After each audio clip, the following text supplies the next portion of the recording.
Hey, church, must say 2020 was really a different year than I anticipated. You know, my first year back really took off 2020. We had a whole lot of momentum. We had a lot of things going for us, numbers as far as church attendance, salvations, prodigals returning home.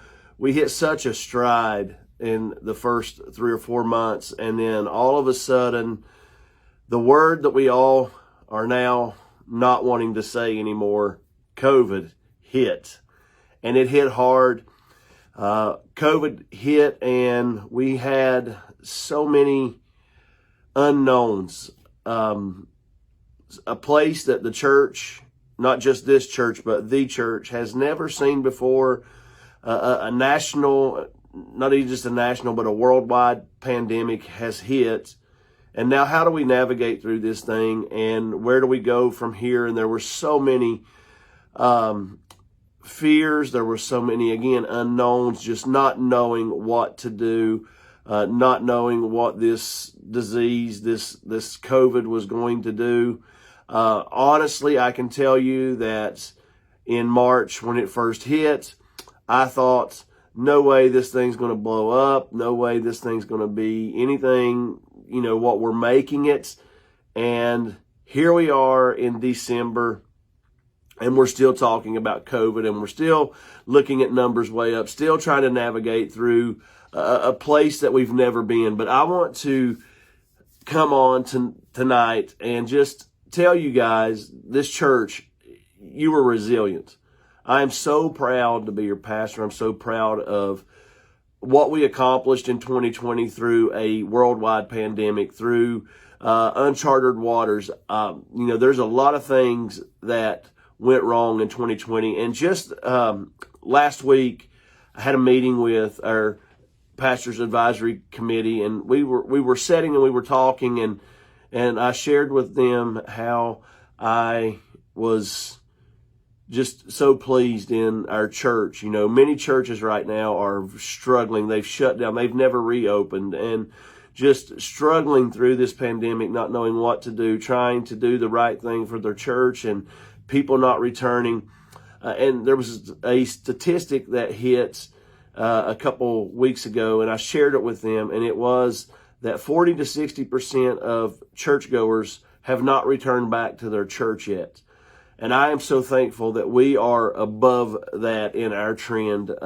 We've been basically right at 100 over the last several weeks. We were down a little bit this Sunday with snow, and then also I know a lot of people had family in, things like that for the Christmas break. But we have had a great year considering COVID. And, I done an evaluation. There was a paper that I had printed off from a pastor, and he asked some questions, and he asked us to review the year 2020. And one of the questions he asked was, what accomplishment are you most proud of in 2020? And there's a lot. There really is. There's a lot of things that we've done in 2020 that I'm very proud of as a pastor, but the accomplishment that I'm most proud of is the fact that we had 36 decisions for Jesus Christ. Even through a worldwide pandemic, we had 36 salvations, 36 decisions for Jesus Christ to come and live inside of hearts of men and women and change their lives. And out of those 36, 14 of those even went on to take the next step of being baptized. So that was a pleasure. Then they asked the question, what results have been the most frustrating with COVID in 2020? And it still revolves around those 36 decisions for Christ. The frustrating thing is a lot of those have not came back to church. A lot of those people that rededicated their lives or gave their lives to Christ for the first time, they've not come back to church, and we've not been able to disciple them. COVID hit, and we just were not allowed to gather for a few weeks, and during that process we lost a lot of those 36 people. So again, he asked what was the most painful thing about 2020, and it has to be the fact that, a lot of those 36 have not come back to church, and we're praying that they will. One of the things that I have, a great lesson that I have learned in 2020 is don't always expect the church to be open. We have to find ways to navigate around crisis, and I'm so thankful for this church. You followed us through uncharted waters. We had church on as David put in the video. We've had church in the parking lot. We've had church online. We've come back inside the church. We've tried to do so many different things that, again, we didn't know. But I'm thankful for people like David Bowling. I'm thankful for a praise team and musicians who were very flexible and gave their time and their giftings and their talents to allow us to be able to worship online, worship in the parking lot. I don't think a lot of people realize what all went into making parking lot services effective and good. There was a lot of getting ready, a lot of tearing down, and it was just it was fun. I loved being outside. We had opportunities that we would have never had inside. I mean, what chance would there have been for our neighbor to walk 100 yards across the parking or across the grassy field to come to Jesus Christ if we weren't outside singing the praises of Jesus Christ? So but one thing that 2020 has taught me is, don't just assume that there's going to be church next Sunday in the building. What do you think you'll remember the most about 2020? Again, COVID has dominated the cycle, and I think that's what we'll most remember about 2020 is the frustrations of COVID. But one thing that as I reflect and look back at 2020, one of the things that I believe that I'll remember also is not just the frustrations of COVID, but you as a church. I will always remember your faithfulness in giving and attending. This church has been amazing through this pandemic. You have been some of the most generous givers, if not the best givers, I've ever seen through this. And not only that, but even in your attendance, our attendance, it's been low at times, but for the most part, we've held her on, and we've done very well. So I'm thankful to you all for that. But that's one of the things that I will remember most about 2020 is your faithfulness in your giving and your faithfulness in your attending church. Looking forward to 2021 and moving into what I pray and believe is going to be a season. I believe that, I've quoted this before and I've said it, but, I go all the way back to the very beginning of the Bible when Joseph was sold into slavery by his brothers and then went to the pit and then was in prison and, all the trials and circumstances. But when he looked at his brothers, he said, what the enemy meant for evil, God has turned around for my good. And I believe the very same thing is going to happen with what has happened in 2020. But there's a few goals that I have in the year of 2021. And the first of those is to raise up leaders in our church. I want to begin to develop some strong leadership in our church. We've already got some, but there's some people that I look at and I see they have some very strong leadership abilities, and I want to begin to train them and put them in leadership positions in our church. 2021, I want to turn us into an elders-led church. So I'm wanting to raise up and train some elders to be elders of our church. And then also one of the biggest things that 2021 needs to bring to this church, and it's one of my biggest goals for 2021, is that we have a strong and vibrant kids church. We have to have that church.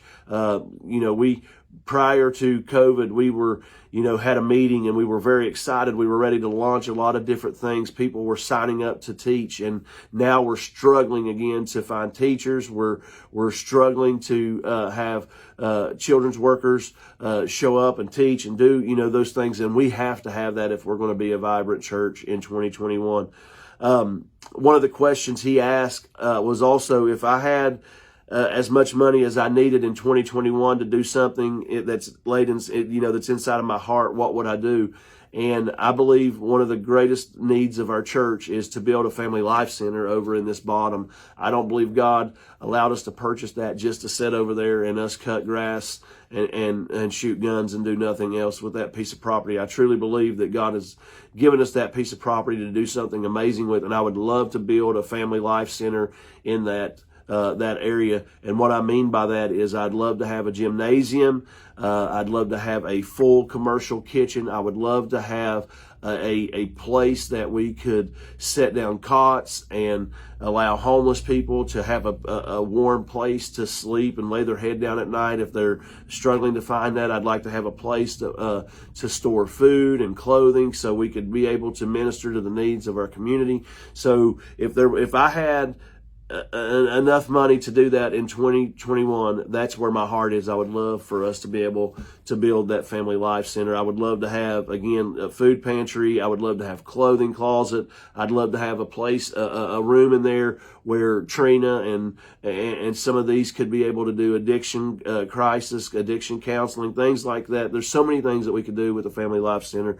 So, that's one of the things that I would love to do in 2021 if we had the money to do so. So, if I could solve one problem for 2021, what would that problem be? I just mentioned it, children's church. I think it's a must for us as a church moving forward. If we're going to grow and see strong families, we have to have a strong children's church. So, and at the end of 2021, what would success look like to me as a pastor?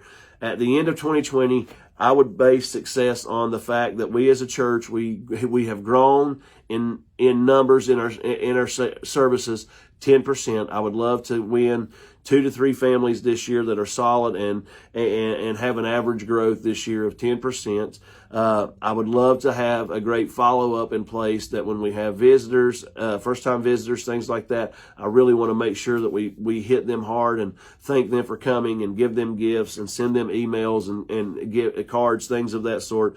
The other thing that really is vital and very important for us in 2021 is that we have a next steps or a growth track process. Again, we had 36 decisions for Jesus Christ in 2020, but we were not able to disciple them for various reasons. One, we didn't even have a discipleship process in place. And then 2, COVID hit and it kind of hurt us with that discipleship process. So in this year, I would love to have a next steps growth track to where when someone gets saved, they'll be able to, for a couple weeks, go and just be able to take the next steps and us be able to disciple them into where to go from this moment. So, and then the last thing that I believe that would cause me to believe that 2021 would be a success is the fact that we have a solid kids ministry at the end of the year. So, you watch the video, that's a lot of things have happened.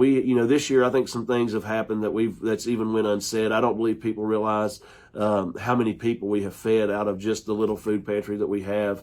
There was weeks that Belinda and we were constantly making bags and boxes and giving out food, and it's been steady throughout the year, but we have given out quite a bit of food.